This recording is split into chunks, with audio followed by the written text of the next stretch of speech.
Well, welcome back to our AI Marketing Companion. My name is Sandy Carter. I am your host of this wonderful podcast, and I really appreciate you guys tuning in and listening to us today.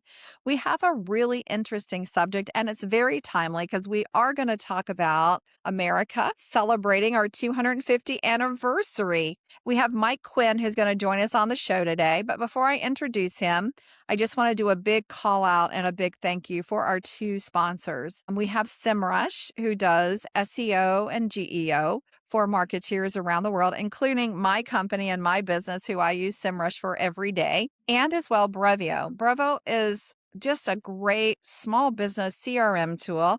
In fact, those great emails that you get when this newsletter comes out about the podcast, those are all sent from Brevo. So I use both of these tools. They're very easy to use and very valuable too. So let's go ahead then and get started on our podcast. I'm so excited to have, is it Sergeant Major? I didn't ask you that question. I was a sergeant major, yes. Sergeant Major. Okay. Mike Quinn. He is the founder and chief growth officer of Teneva, which is a very interesting name. He'll probably talk to you about that here in a second, which is a service disabled veteran owned small business. And he's got his Higher Military brand, which you can see in the background there on his side. Yeah. He's a 24-year U.S. Army veteran, former counterintelligence agent, and he's had deployments to, Iraq, Afghanistan, the Philippines, and founded his company in 2017 to close the gap veterans face moving forward into civilian careers. I didn't get to tell you, but I actually worked with the veterans coming into Amazon when I worked at Mhm. Amazon. It was so amazing. This is pretty cool for marketeers in particular. He's a 3-time LinkedIn top voice. He has a following over 360,000 people and monthly social reach of 2 million. So you definitely want him to mention you on his LinkedIn post. He's a Forbes Coaches Council member, and he's the creator of the Digital Networking Professional Program. And his brand promise, I love, it's teamwork and innovation. So, Mike, welcome to the podcast today. Thank you, Sandy. It's an honor. I'm super excited to chat with you all today. Oh my gosh, you have so many amazing accomplishments. But what's really top of mind is America is throwing itself a party for 250 years. And you live right there in Washington, D.C. We just chatted about that. And I just learned that for the first time, Reagan National is grounding all their flights on the 4th. The DC airspace will also be closing, and the skies over the National Mall are also being cleared for military flyovers, all the fireworks, all the celebrations that are going on. Now, you gave this country 24 years and you're right there in DC. So I'm interested in, what goes through your heart and your mind as this story of service that shaped the brand and the mission you lead at Tenova. All this is happening right now. Yes. So, Sandy, I'm the child of a single parent. So my mom was a bartender.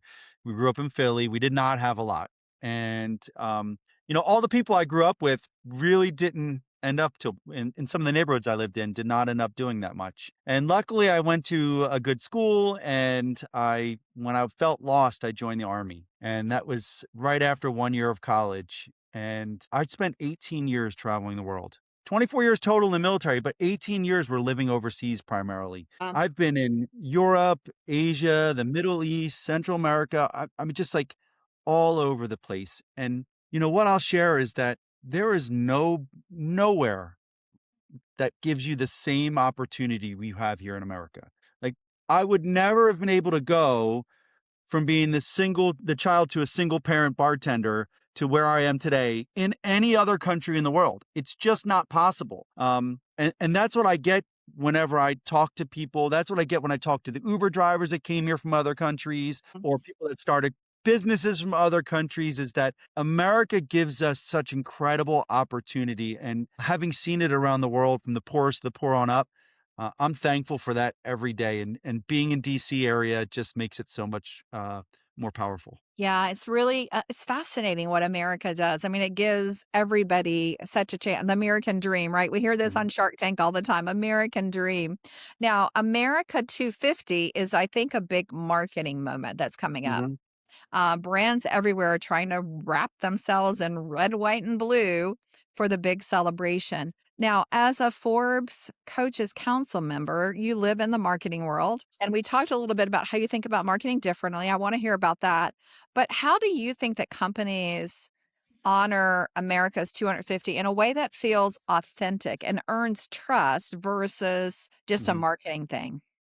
So I'm not a big fan, and you see this on LinkedIn and other platforms. Everybody puts the happy birthday or the, happy 4th of July or, any of the holiday posts. They did just do these, ubiquitous posts that really don't mean anything. And I think if companies just focus on promoting the event, they're going to get lost. Like you're not going to stand out in any way, shape, or form. No one will really connect with your content in a way that makes them remember your company's name or think anything at all about your company. It just gets drowned out in everybody posting about the events. And so what I think that they should be doing is they should be collecting stories. They should be talking to their clients. They should be talking to their employees. They should be talking to their customers, and they should be collecting these stories and then using that to highlight it.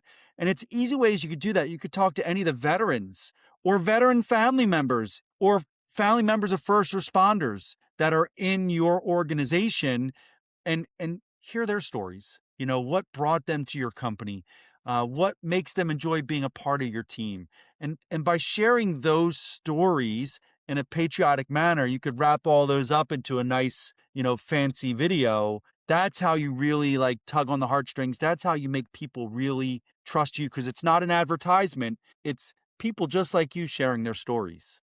I love quotes, and one of my favorite quotes is, "Tell me the facts and I'll believe, but if you tell me a story, it will live in my heart forever." Mhm. And so I always try to tell those stories too. Why do you think more companies don't do that? They don't really tell a story. Why do you think that is? I honestly, and this isn't going to sound nice, I honestly think it's a byproduct of legacy marketing people. Mm. I think these are people that grew up in the print media, in early days of the internet marketing, where the commercials and advertisements and everything else were the cornerstone of what brought them to where they are today. And so now you have these people that have been doing marketing for 30, 40 years, and it's hard to change. It's hard to understand that the advertisements are not going to have as much reach when AI can give everybody the same tools you have. And you've got to find new ways to connect with your audience, to connect with your clients, to connect with your partners. And it's just hard for people to change. And I think it's going to take the next generation, the people that have really grown up, the digital natives, the people that are really focusing on not just using AI as a tool, but using it as a force multiplier to be able to do that. But I also think that marketing jobs are going to shrink. I think you're not going to need the same amount of people to put the same amount of content out. And you're not going to be the same amount of people to collect the data that you're going to use from it. All that's being done by AI. And so I really think the flexible people that start to realize that we buy from whom we trust, and trust comes from relationships. So those ones are going to be able to build these campaigns that really drive, sales or the bottom line. And that's what we have to focus on. It was interesting. I was just watching some of the highlights of Cannes this year, which is a big marketing and branding show. Hmm. I usually go. I couldn't go this year, but I noticed that this year there was a lot of discussion, of course, about AI. But what really came through was trust, authenticity, and community. Now, I know you've built this big LinkedIn following, over 360,000 people. You reach 2 million people every month. How are you using AI to create your content and grow your audience? And what are you teaching veterans in your digital Hmm. networking program about using AI to amplify your own voice? Because frankly, when I go out to LinkedIn, I feel like I'm reading the same article over and over again. I don't feel like different. Right. So what's your So advice? so I don't use AI for my LinkedIn content. Because I you don't do use AI at all, nothing. not for my LinkedIn content, no, everything's myself. So, for me, I've just the way I've built this network is I've posted basically every day for 9 years, once a Wow. day. I capture moments. So, I really focus on either a photo, an event, a question, a topic of the moment, and I capture that moment and I put it on LinkedIn, either as a photo with some words or a quick story, and since I've been doing it so long, it's easy for me to tell that story. I literally just type the LinkedIn exactly, almost exactly as I would tell it in real life. And so, what I do tell other people that are looking to build content and to kind of build their LinkedIn portfolio is they can still grab those moments. If they don't feel comfortable writing it, then they can leverage AI tools to help them craft their post a little better, right? With spacing and word choice, things like that. They could definitely use tools to use that. But I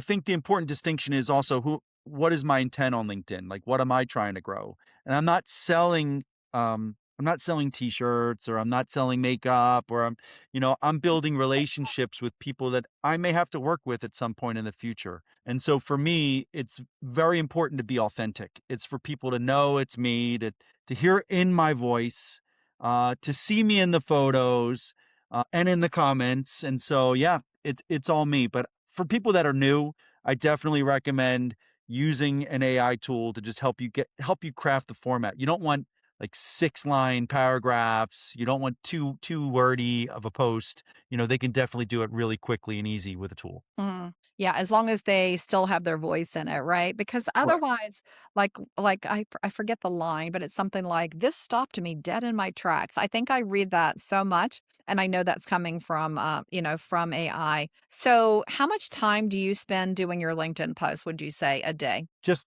creating a post, Mhm.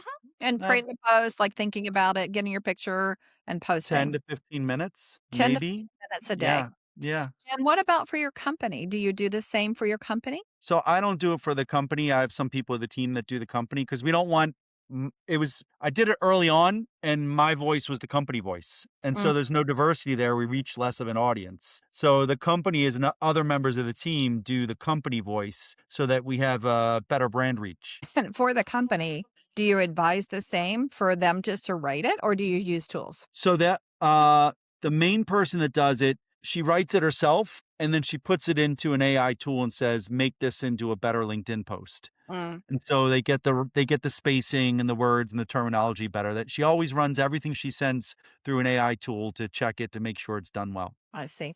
I used to put on some of my stuff, 100% by a human, and then I realized, like, people would call me out because I can't spell. Let me just say Mhm. that. And so I would misspell words in my post, and they'd be like, "Oh, I know that it's you because you always misspell words." I'm like, "Ah." Yeah.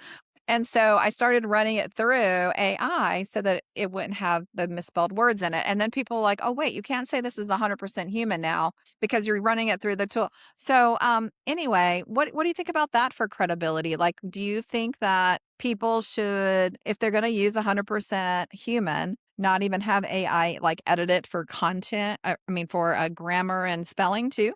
What are your I thoughts? mean, I so when you type your post, you get the little red squiggly line if it's spelled wrong. So I mean, technically, it's the same thing. I don't have an issue with that.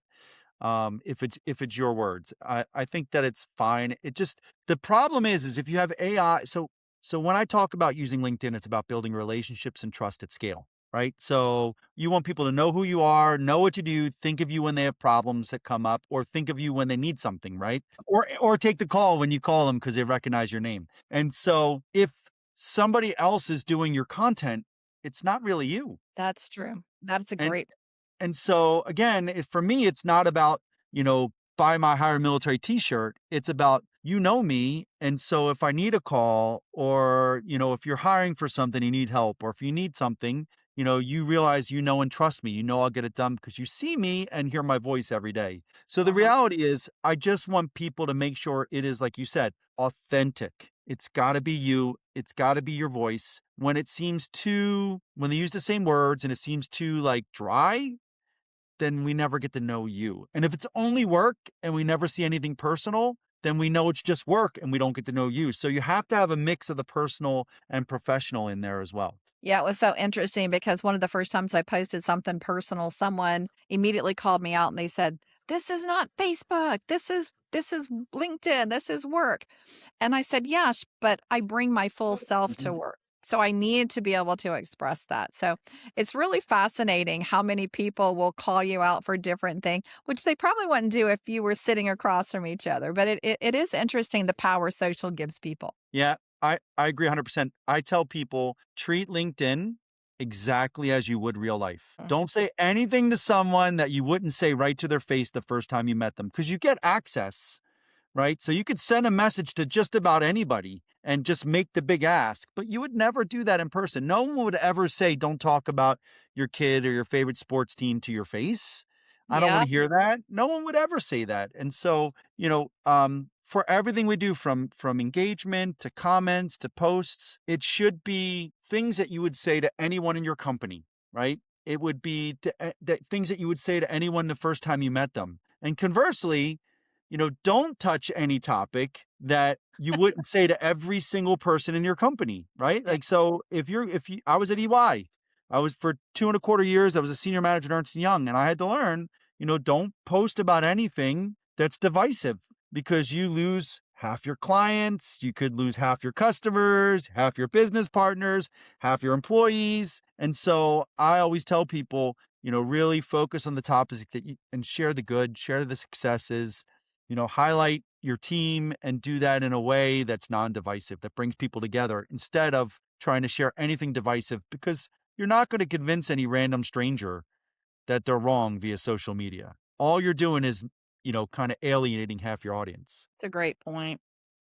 So, Mike, as our country is turning 250, everything right now, I think, is being reshaped by AI, AI, Yeah. AI, AI. And it's going faster and faster. In fact, this morning I was telling someone my daughters love the book Alice in Wonderland. And, Mhm. in there, Alice says, I have to run twice as fast just to stay in place. And I think that's how a lot of us feel. Mhm. So, through your higher military and your skill bridge program, how are you preparing service members and their spouses to Mhm. compete to lead in an AI powered economy that exists Right. today?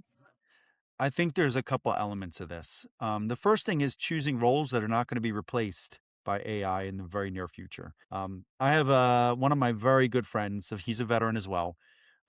He processes medical claims, right? So they come from the doctors, or he checks to make sure they're complete, sends it back if they need to fix anything, and otherwise he sends it for payment. And I asked him, I said, "Do you work with any AI tools?" He goes, "Yeah, they have us working with an AI tool right now." I said, "You're training your replacement. Yeah. You're going to be out of a job in 1 to 2 years. There's no reason AI can't take that over once it has all the specifics." And so for me, I talk to a lot of people. If your job is just about taking data from here, repackaging it and putting it over here, you're out. I talk about a lot of like now. Somebody brought up to me, what about project managers? How much of their job is going to become AI, and as far as everything from scheduling to budget to everything else. So I want people to really focus on how easy would it be for AI to replace that job and not choose that job because you want some kind of longevity when you get out. The other thing I teach is, how to help yourself stand out. I have another friend that was got a last minute request to update a resume. They hadn't updated a resume in years. I don't do this for almost anybody, but they're like, "Mike, I need help." And so I took the horrible resume they had and I just pulled that in and said, "Can you make this resume better in an AI tool? And this is the job and here's the job description." And went, and there it was. I reviewed it. I made a couple quick tweaks and I had a great one-page resume, sent it back to them within an hour. They were like, "Oh my God." And so, you know, Yeah. um, there's no excuse to not tailoring a resume anymore. Any AI tool, you can put your resume and the job description in, it'll tailor it for you. And so, a big thing I'm teaching veterans is that you can make your resume pretty good just by using the right AI tools. And I've got, my good friend Dan Savage. He was a mentor of mine when I got it. He just built a coaching and mentoring tool for veterans called Proximo.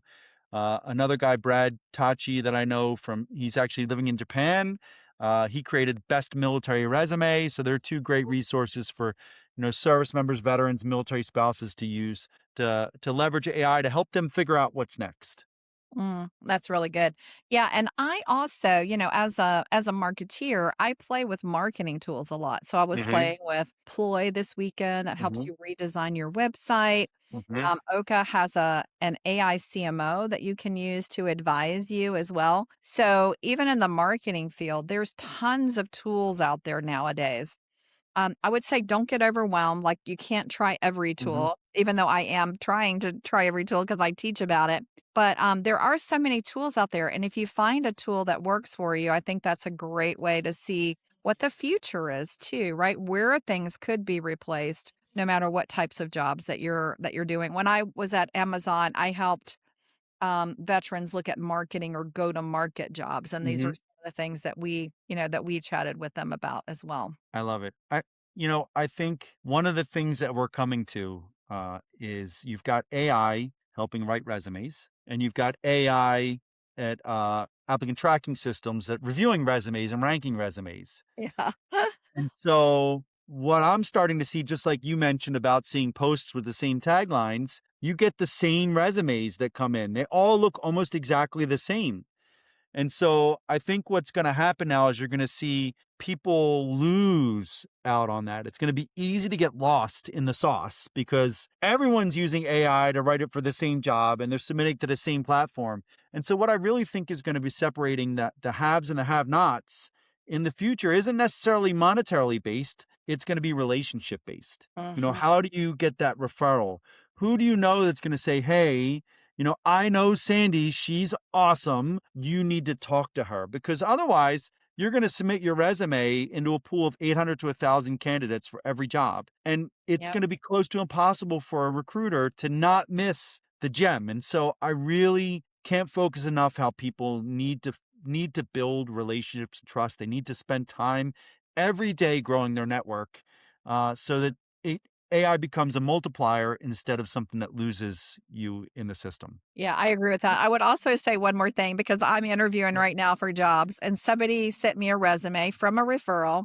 Mhm, And it was clear that they had to run it through AI because I actually wanted to speak with them right away. I was talking to mhm. them and I said, "Hey, tell me about your time that you did this." And the guy's like, "Oh, I didn't do that. Why are you asking me that?" And I was like, "It's right here in your resume."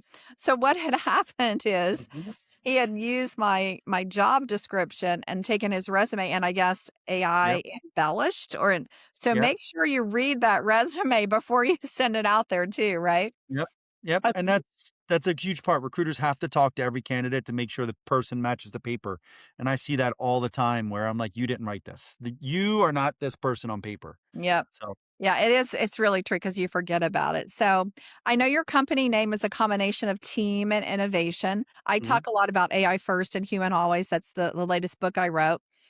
I'm curious military is known as having great teamwork, great mhm. leadership practices, and the way that humans and AI work together. I think there are some parallels there.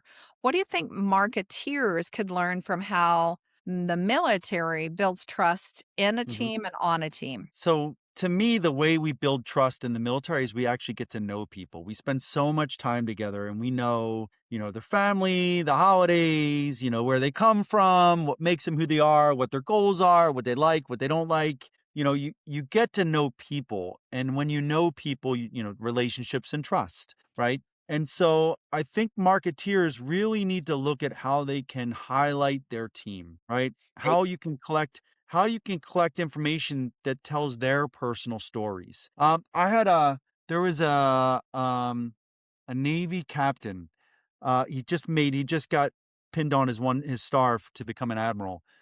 His name is Chris Captain. Now I guess it's Admiral Chris Chowda Hill, and he was the commander for the aircraft carrier. I think it was the Eisenhower. And while they were out at ship, every day he would highlight one of his sailors sitting in the captain's chair with a cookie from the galley. And almost every day, and you just see a smile like they're sitting in the captain's chair, up in the bridge, on an aircraft carrier with a cookie and just a little story about that sailor. And some of them were like so young. I'm like, oh my God, they're babies. Yeah. But everybody I talk to knows who he is, thinks well about him. I really connected with the fact that hearing these sailor stories that their parents were sending notes saying, "Could you highlight my sailor? I want to see my kid sitting in that chair."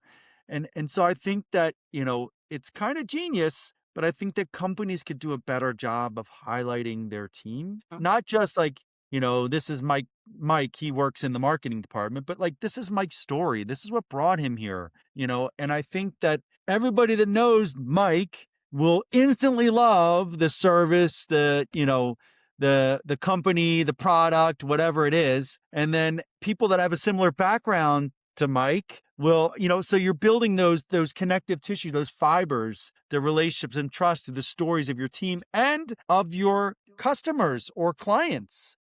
One other quick story. I have we used to cut our Christmas trees down, and it's genius. So in Middleburg, Virginia, you'd go pick out a tree, you cut it down, and when you take it to pay for it, they would say, if you show us that you just posted that you're at the Middleburg Christmas tree farm, we'll take $20 off your tree. Well, there was like 7,000 people posted about it, and they probably jacked the prices up $20 before they took it off. But I mean, you're collecting these stories, and Yep. they see me and my kids with a tree and Middleburg, and they want some of that experience as well. And so we've got to figure out ways to leverage AI to collect that content and make it viewable in a way that's scalable as well. And human. I mean, it's about a Mhm. human experience, right? I love that too. Well, I know we're coming down to the end, but I do want to do a one exercise with you and one question for you. Uh-oh. Do you think that the America's 250 celebration has it been marketed well? And two, if you had to create an AI powered marketing campaign for America's 250, what would it look like and what would the story be that you think it should tell? Oh. So I don't think it has been marketed as well as it could have been. I'm not trying to be divisive here. Our country is divided. And Mm. so unfortunately there's a portion of the country that doesn't like it as much because they voted for the other person. And so I don't think that people can see beyond, who's in charge and realize that we really have the best country in this world, and the opportunity that it's given us all. And so I don't think it's been marketed as well. I think they could have done it better with more of a grassroots marketing strategy, encouraging, service members to tell their stories, first responders to tell their stories on social media, government people sharing their stories and what they're going to be doing at the event, getting people to share, why they're going to be there, why it's important to them, why America 250.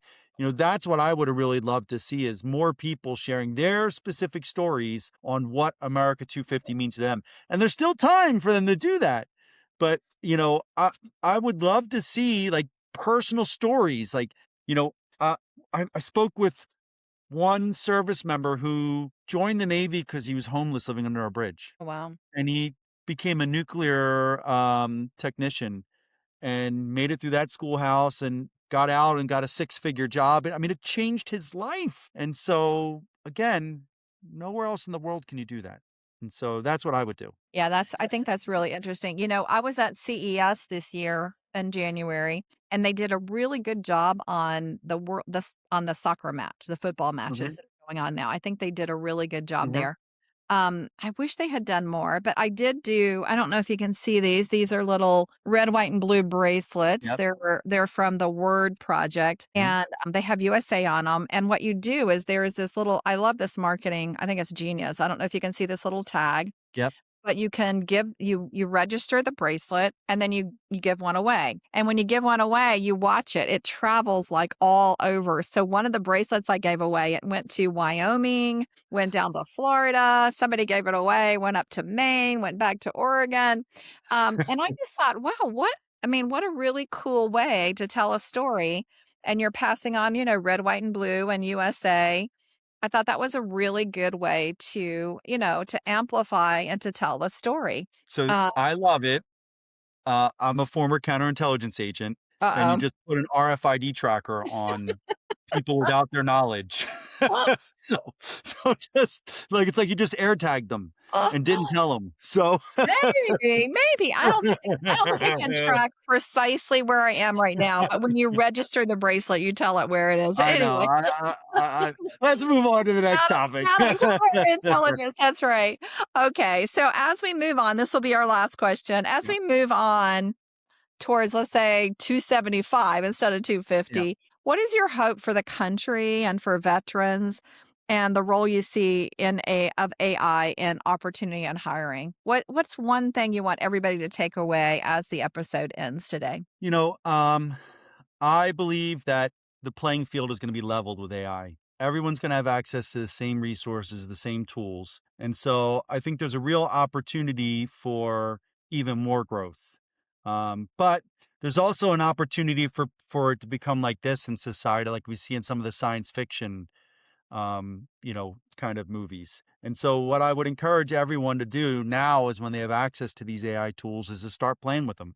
Start learning how you can use them to make your work life more productive. How you can use them to do anything more productive as a tool so you don't get left behind. And same thing goes for veterans. I tell them that they could do anything. You could leave 20 years after the military. I never thought I was going to start and run my own business. Mhm. Like, I never thought that, but opportunity comes when you spend more time and you work hard and you build relationships. And I think, AI just gives you more time, right? So if your work takes a little less time because you're leveraging these tools, then you don't just work less. You should, optimize your time and spend that on something that would help you continue to grow. And that's what I think that a lot of veterans will hopefully start to learn is that they can start investing a little bit of that extra time now and it compounds so that, again, the sky's the limit for what they do next. Yeah, I love the IKEA story. I don't know if you've heard it, but IKEA went in and they decided to automate a whole bunch of roles that IKEA does today. But Hmm. instead of firing the people who were left, they had this genius person who said, "We've got this gap like for designing rooms and what does your bedroom look like with all this IKEA stuff in it?" So they retrained those people because having taste and all that Hmm. today isn't really AI.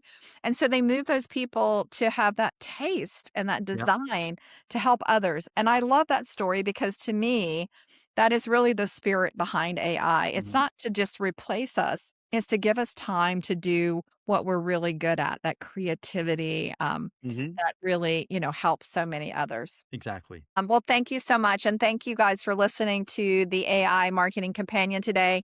Hopefully, you got a couple of nuggets out of here. One of the takeaways I got from Mike was story, story, story, story, story. Tell a story. Authentic, be authentic, use the tools, but use it to complement what you are saying and try it, right? Like, Hmm. I call it play storm. Get your hands dirty with AI. No matter what part of marketing you're in today, you can do that. And I do want to say a huge thank you to SEMrush and to Brevet, who I use every single day, literally every single day. And I do thank them for sponsoring the show. So thank you, Mike. Thank you for coming on and thanks for spending your time with us today. Thanks, Sandy. It's been amazing. I appreciate you.